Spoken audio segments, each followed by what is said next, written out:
I came across your paper in the Lancet Global Health when I was looking for a real world example to teach DAGs, and your study on episiotomy and postpartum hemorrhage is really a perfect fit. Clinically important, but also very explicit about using a DAG to guide that analysis. And for folks listening, this work comes out of the Women 2 trial, a large international trial focused on postpartum bleeding in women with moderate or severe anemia.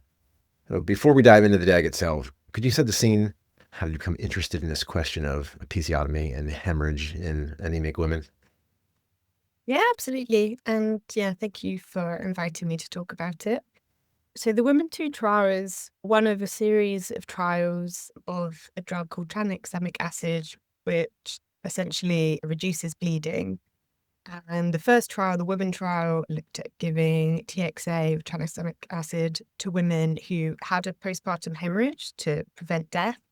And that was effective and it changed policy. And then the Women 2 trial took then a step back and tried to see if tranexamic acid could prevent postpartum hemorrhage. And it's focused specifically on women with moderate or severe anemia because they often have the worst pregnancy and birth outcomes. And they're very vulnerable to blood loss. So they were at-risk population. It was done in 4 countries. So it was in Pakistan, Nigeria, Tanzania, and Zambia. I joined the trial towards the end of it, and my role was to actually do more exploratory analyses with the data rather than to look at the main trial question. That was all sort of pre-specified and all pre-planned. There was a big data set of 15,000 women, as I said, 4 countries, quite a rich data set. So that was my role. We decided to look at episiotomy because it's quite a common procedure in birth. It used to be globally done in like the majority of births, but since the 1990s, the World Health Organization advised against doing it routinely. The main thing that clinicians thought episiotomy was good for was preventing severe tearing. Severe perineal tears. Trials actually showed that it actually increases the risk of it.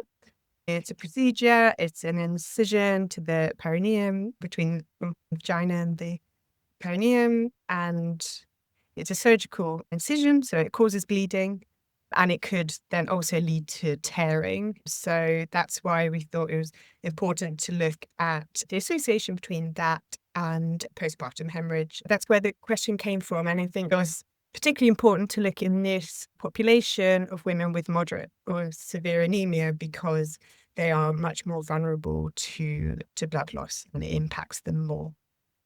So you're interested in this question of whether the procedure increases the hemorrhage risk. How did constructing a DAG clarify what you were trying to estimate and what you should and should not adjust for in the analysis? Yeah, well, I find DAGs very useful because you can just draw out visually what you have in your mind of how all these complicated things fit together and what causes what. And you can just say it or present it explicitly. Sometimes it's one of those things that until you write something down and you draw it, you don't quite realize what you're thinking. It forces you to really put it down clearly. And then actually, that doesn't make any sense. Or actually, well, I forgot about this other really important thing. So I find it useful just to sort of arrange my thinking and think about how do all these things fit together, firstly. Also, I'm not a clinician. So I basically read the literature, spoke with my teammates, and came up with an initial DAG. And then I spoke with obstetricians in the countries and was like, does this make sense? Am I missing something else that's important? So that was a really good first step just for understanding. But then when it comes to actually thinking about, okay, what is my model going to look like? Then that's where it can help you to think about like, should I be adjusting for something because I think it's a confounder, or should I be avoiding adjusting for it? For example, if I think it's the mechanism, so it's the way that episiotomy is affecting postpartum hemorrhage. So yeah, it was very useful for that. And then sometimes it's also really useful for seeing the limitations of your study because sometimes you'll put in things that actually I think this was a confounder, but we don't have data on that. But from the clinician's expertise and the literature, I would have known it was a confounder. So it's really useful once you've run your models and then looking back at it and then thinking, okay, fine, I'm seeing this result, but like X, Y, and Z were missing, and that could be impacting and biasing my results. So in my DAG, there are a few things because I was using secondary trial data and it wasn't focused on episiotomy. We didn't actually have that much detailed information about episiotomy. We had episiotomy, yes, no. We didn't have the reason that the clinicians had the indication for it. We didn't have the methods and things like that. So I was missing a major thing, which would have been nice to have, would have been like the stated indication for doing it, because a lot of those things could have been very obvious confounders for postpartum hemorrhage. So was a woman just basically having a slow and like difficult and obstructed birth? And is that why they didn't try and speed it up to try and make it easier and get the baby out quicker? But you can obviously see how having like a slow and obstructed birth also will increase your chances of having a postpartum hemorrhage. But we don't really have an indicator of whether that's what the clinicians thought.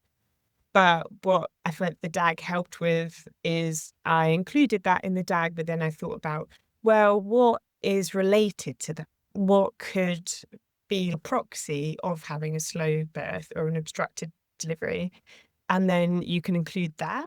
And then it kind of shows why you're including it. Because sometimes if someone's reading your paper and thinking, it doesn't seem that related, like, why Right. is that a confounder? But you can say explicitly, because Right. it's a proxy for this. And I think the thing that it's proxying is the important confounder. It sounds like it was a process that you started in the literature review and were able to use it as a tool for engaging your team and broader clinicians to say, are we getting this right? Is this the right way to think about it? Do we have the data we need? And Yeah. then what should we control for in the end? And what should we avoid? Yeah, exactly. Looking back at the limitations and being like, okay, some of these things, we didn't have data on them, but I do think I might have roughly proxied them with these other covariates. But is there something that I really think was probably quite important and we haven't been able to adjust for it? In our analysis, there was, I'm going to pronounce it wrong, shoulder dystocia. It's basically when the baby's shoulder gets stuck. So when we spoke to clinicians, they were like, that's one that I see that often leads to an episiotomy, also often leads to a lot of blood loss. And we didn't have that. And we were struggling to think of ways that we could particularly proxy it. So then we did a sensitivity analysis. So like a further analysis that aimed to work out how that might have affected our results, the fact that we couldn't adjust for it. And obviously we didn't have that data, so it's all assumptions. It's just, taking a next step and trying to work out like what the impact could have been.